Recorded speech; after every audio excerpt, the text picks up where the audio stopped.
All right, welcome to our first podcast, The Bulb. DABULB. So that's the name.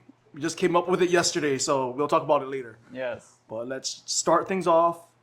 Um, Let's with start some, by introducing ourselves. yeah. So, like a full introduction or a short introduction? Wait, Whatever you want to say. Okay. I guess just Pokemon. Pokemon. Okay. Yeah. So I'm Dean, like Dean of Students. People call me different names, but we can talk about that later. So I am a vendor, and for Pokemon cards, One Piece, and I do my business at 808 Collectibles on Oahu, in Pearl City.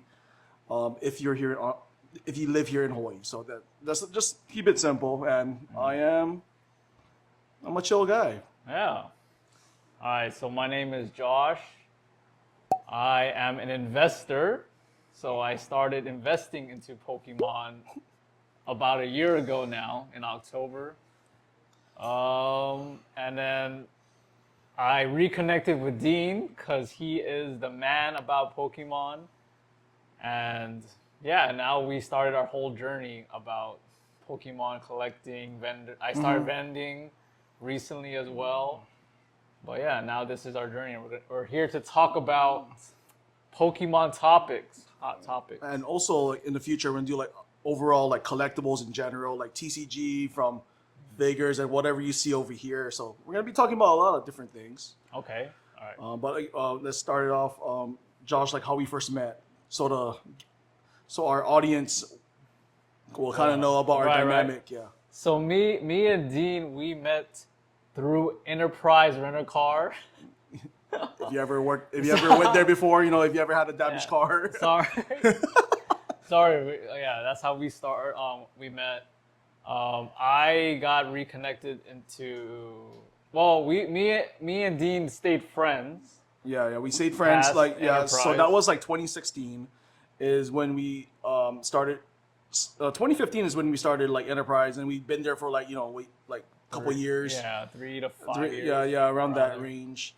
After we went our separate ways, but we were still like friends. We go drinking sometimes or all those other things. Yeah. But just recently, like Josh said, that we reconnected with Pokemon because I was vending since 2021 or late 2021 and 2022. That's kind of where I started like doing vending. And Josh recently last year started with collecting Pokemon, and Josh, try to explain like how that happened. Yeah, but actually, even before then, I would support Dean. Oh yeah. Dean and our old boss Art, because they used to vend at the Alma Mater show, and I used to come and just hang out with them and talk story. So I wasn't really into Pokemon and like collectibles, but I reconnected with Dean again because I ripped open a Paldea Evolved pack, and then that once you start ripping packs, it's all over. You just get hooked. Mm-hmm. Yeah. And then I was like, "Hey Dean," I texted Dean, "Do you collect Pokemon cards, Dean?" After I did that, that phase where you're like no shit.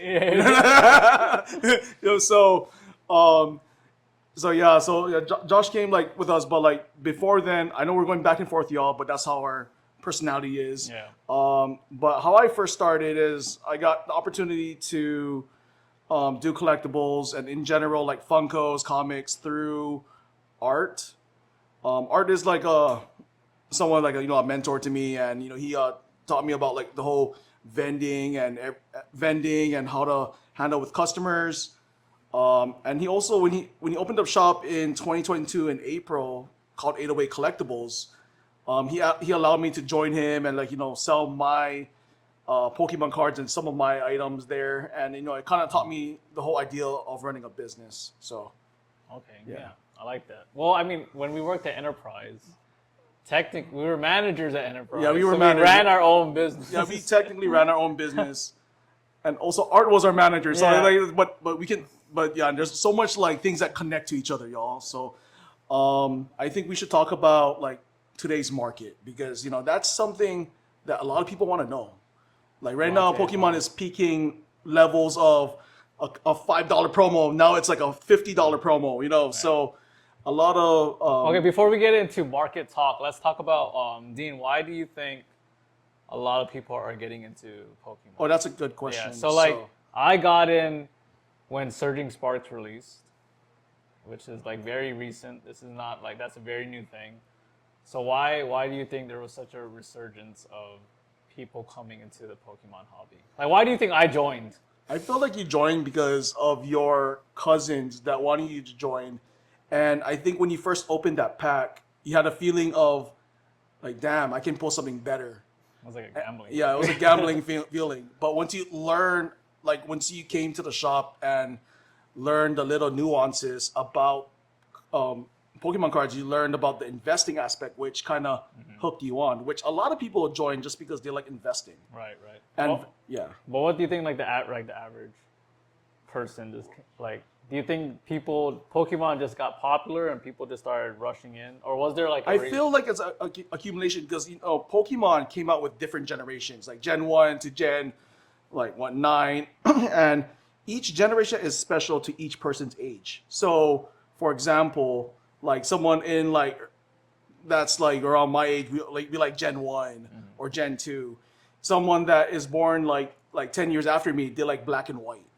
You know, so it's just a cycle. It's our cycle. yeah, it's a cycle. Like no matter what, when people get in, they're gonna have that favorite Pokemon, or they're gonna like that certain generation they grew up watching the TV show because it was like very accessible on what Cartoon Network, WB, you know, all those old channels that we used to watch, yo. So like, but now okay, that's a good point. So like, we grew up with Pokemon, and now that we're older, we have more money. Oh yeah, that too. And the marketing of Pokemon, now we're all rushing back. So the people who are like collecting black and white, which came out in 2012, 2013, around that range. After now, like these kids are having their money who would collect black and white, which is a more modern set.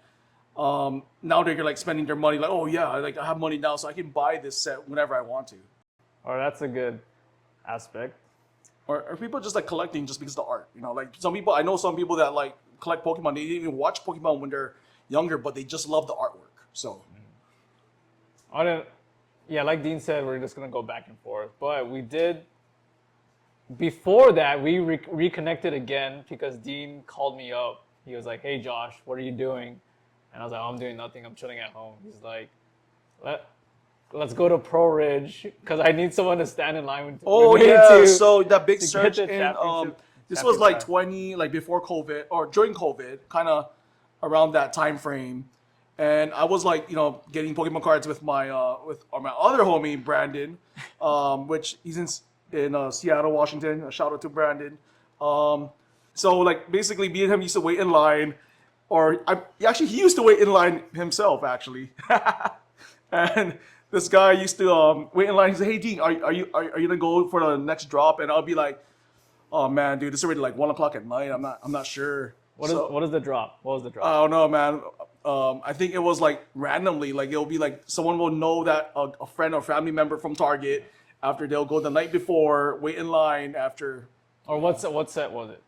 This was like shiny. Shiny wait, which one is it? It's a Champion's Path. There you go, Champion's Path, y'all.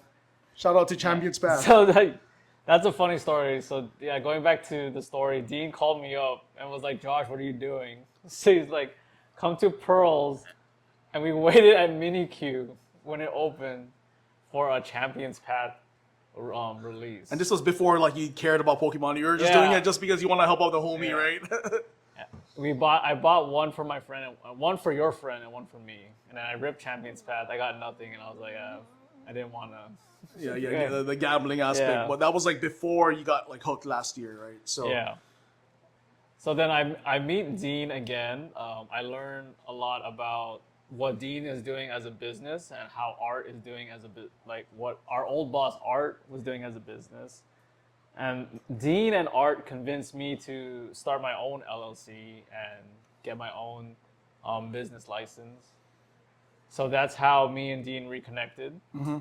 And then Dean, thankfully, shout out to Dean, he let me vend with him for the first time. Oh yeah, That was last year, yeah. Super Saturday. Yeah, Super Saturday Yeah, at this Convention Center. yeah. Yeah. With other vendors. Remember, I was Yeah. like grabbing like different people, asking people like to join the booth. So, Super Saturday, was that your first vending besides Alamana? Oh no! Outside of So Alamana? my first show was the Blaisdell show, which happens every year, like February, like for like a 3 day weekend. So Friday, Saturday, Sunday. So it happens every year, like a Blaisdell Collector Expo, like one of the biggest events out there on Oahu. I remember Art invited me to do that show, and I think that first show, I was like just bringing all my random stuff. I was just getting like, this is before people had like display cases. I had like my binders. I had at that time people were like buying Funko, so I had like a Funko setup. My setup was only one table long, and I was just like selling Pokemon cards and Funkos and toys and any extra stuff I had. So it wasn't like, it was stuff that I liked that I sold, and for some reason a lot of my stuff sold on that one Friday. So the first day, I basically sold like 40% of my inventory. Then at that night, I had to go back home, grab more stuff for the next day, and do that cycle. Yeah. See, that's actually a good concept, because now vendors, they're selling inventory and they're constantly buying. But you're saying before they were only selling their PC.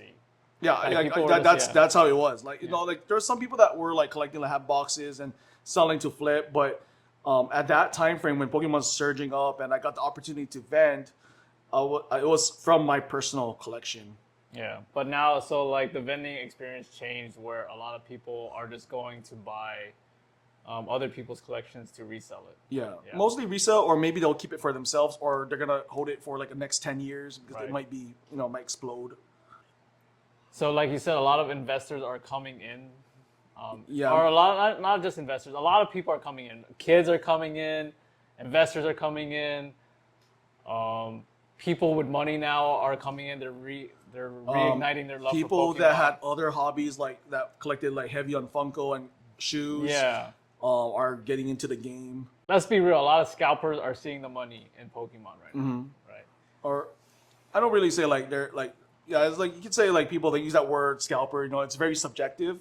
Yeah. But I feel like a lot of people when they go to the store and they see like a pack, they're gonna buy it because they know it's money and someone would Right. want it.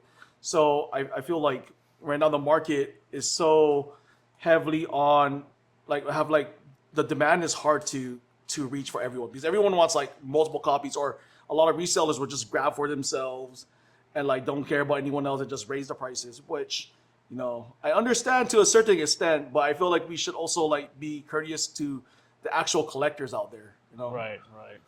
the ones that actually like collect, make their binders, and the kids that like love the Pokemon. I don't feel that we should take all product. Yeah. Well, I'm just saying, like, it's like we like to say, it's scalpish. Yes. Oh yeah, that's the word I use a lot. Yeah. Yeah, so scalpish. It's So so scalpish. if you tend to like do something like like not greedy, but like something like you're taking more than you're supposed to, we call it like scalpish. Yeah. But then, like, it's interesting, because even like a true collector, like just the Mega Evolution set just released, a true collector buys Mega Evolutions. There's not enough product for everyone. So in their head, do I rip it, or right now it's going double MSRP?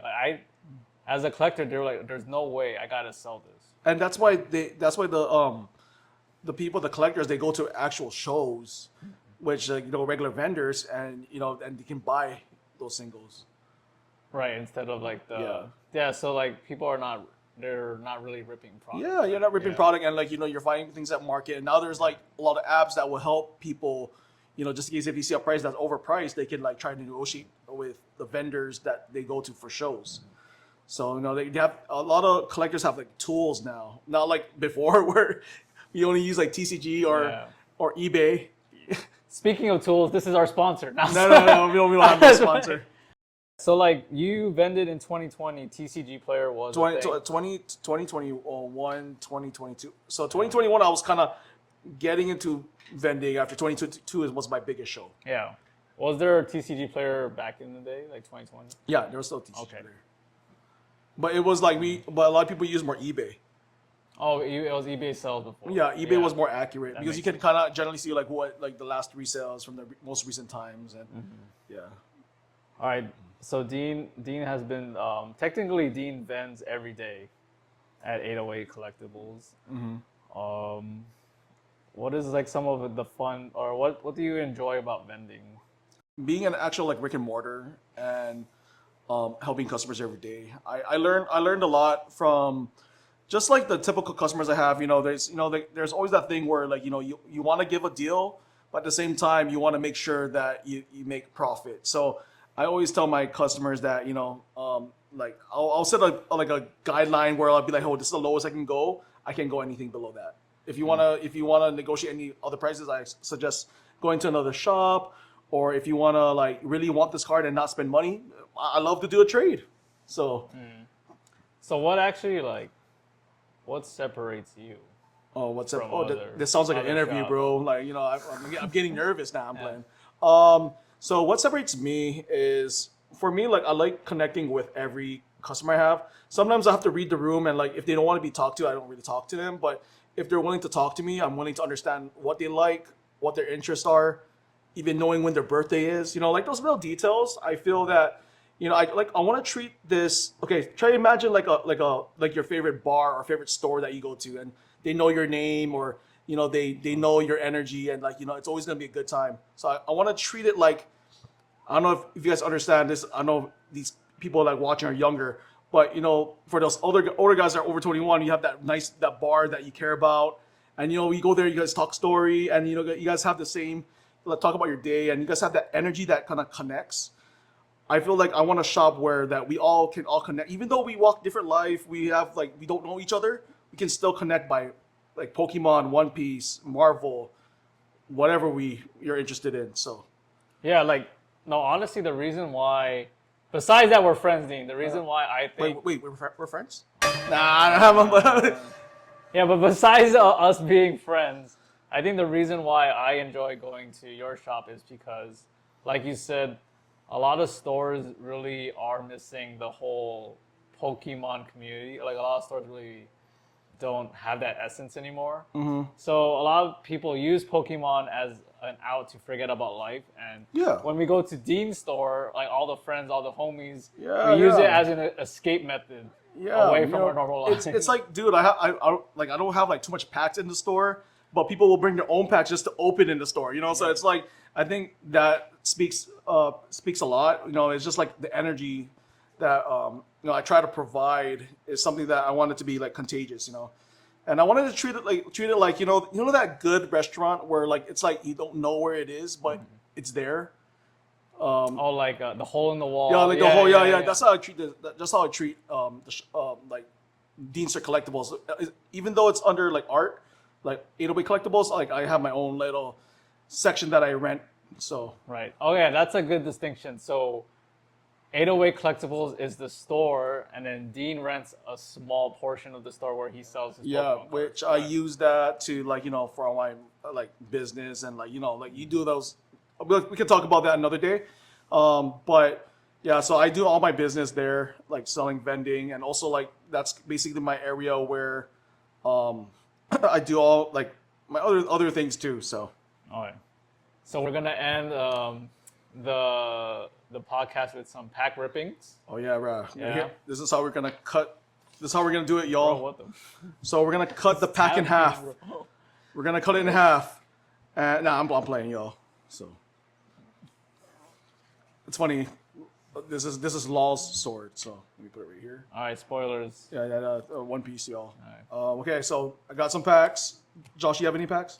right, now you first. I'm first. Okay. Yeah. So we're gonna open some packs, y'all. Wait, where's?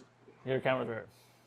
Okay. So he's opening Twilight Masquerade. So Any Yeah. any fun memories of Twilight Masquerade? okay, so Masquerade. I think the best card I ever pulled in this set was the I think it was the Ursaluna. I think it's Ursaluna in here. I think.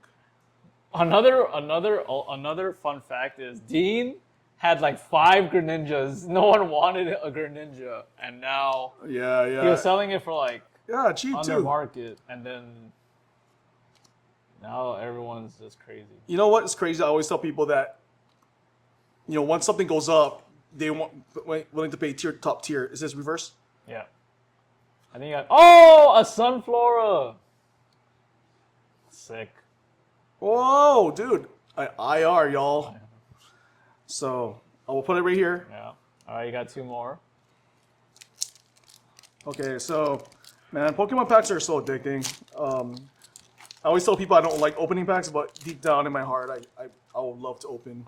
He was the Geisen before. I'm the DGen, bro. Okay, so we got okay. Say the name, Josh. Yeah, It's okay. Chansey. It's okay if you butcher the name. It's okay. Chansey, Tangela, Clefairy, Let me know if it's the reverse. Okay. Shinx, Cramorant, Kieran, Sunflora, Snorlax as the reverse. Oh no, sorry, this is the reverse. I think it's double reverse and it's the hit. Okay. Okay. We got one hit. We got one IR so far. So we have. Mega Evolutions. Okay, You so said Mega Evolution. if I pull the Bulbasaur today, or He's giving it away. Nah, just kidding. Just kidding. if I pull it today, I'll treat Josh to Zippies tonight. What the heck? I'm full. Okay, okay. Next time. Next time. Bro, what if? Oh yeah. So Mega Evolution introduced something new. Is the Gold Hyper Rare. Supposedly it's super hard to pull. Dean, how do you think that's gonna do in the future? Do you think everyone's gonna pull it, or? I don't know. I think it's gonna be a hard pull rate. It's kind of like One Piece where it has like the gold rare, Yeah. and it's like impossible to get it. Toxicroak, C-Dot, Routes, Stuffle, Stonejourner, Lily's Determination. Oh, it's a playable. Playboy, yo. Celebi. Another Lily's Determination reverse. A Shuckle in the reverse. And a Steelix.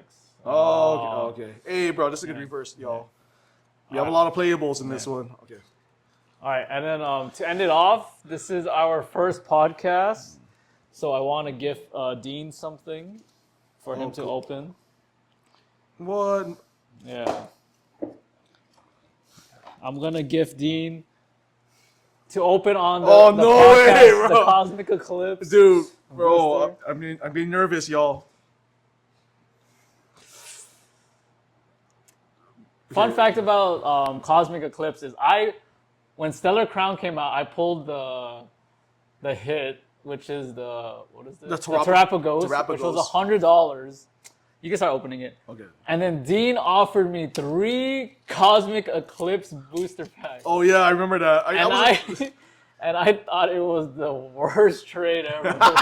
Dude, it was a good trade, It bro. was the best. That was actually a really good How was trade. I pitching it to you? I was like, hey, bro, it's a good investment. Yeah, it's gonna go up. It was like $30. He was thinking all night, bro.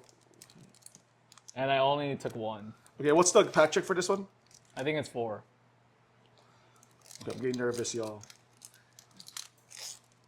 Hey, reseal. Nah, I'm playing. Ah! Bro, no way. Nah, I'm playing.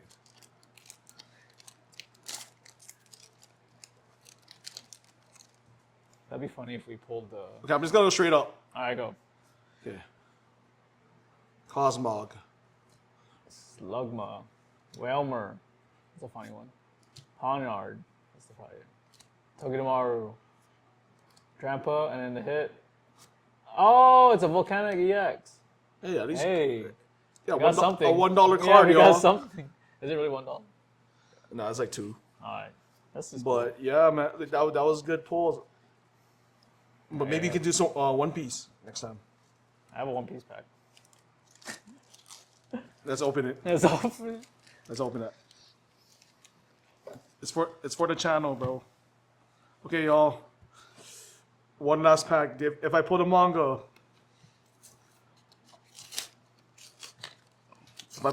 I'll give our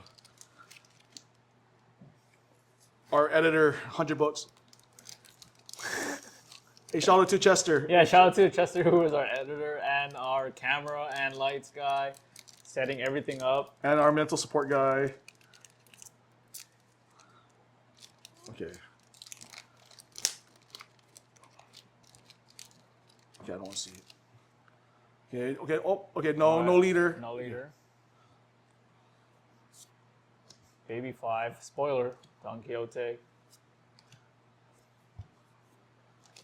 Lindbergh. Carmen. Zephyr. Wiper. Kazuki. Kawamatsu. Shanks. Caligara. Nothing. Calgaro. That's okay. Okay. But y'all, that's it for now. We're gonna show more openings, more people, openings. more content, Yeah. More topics in the near future. and more organized topics because we were just going all over the place. But this is our first one. Yes. All right.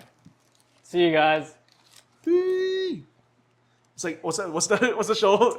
The KHON2 Yeah, like News. that.